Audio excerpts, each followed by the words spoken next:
নমস্কার বন্ধুরা, only chilli কিচেনে আপনাদের স্বাগত। আজ আমি পাউরুটির একটি রেসিপি করব। প্রথমে আমি দুধের মালাইটি তৈরি করে নেব। দুধের কালারটি যাতে একটু ভালো আসে তাই আমি চিনি দিয়ে ক্যারামেল তৈরি করে নেব। প্রথমে আমি 1 চামচ চিনি দিয়ে হাই ফ্লেমে রেখে দেবো, তারপর একটু নাড়াচাড়া করে নেব।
এরপর দিয়ে দেবো সামান্য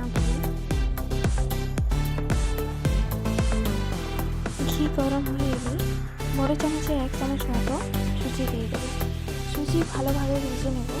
ভালোভাবে ভাজা হয়ে গেলে দুধ দিয়ে দেবো এবং সামান্য চিনি দিয়ে ভালোভাবে নাড়াচাড়া করে তারপর দিয়ে দেবো কিশমিশ।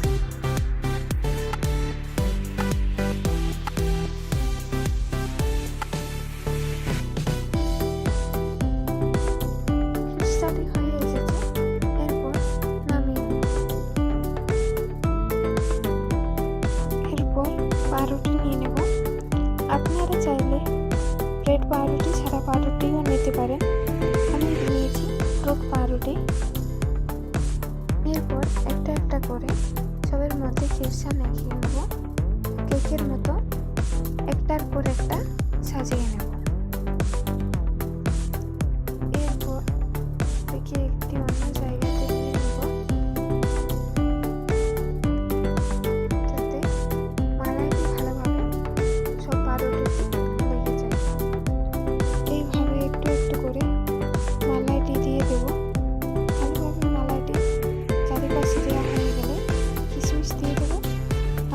চাইলে বাদামও দিতে পারেন।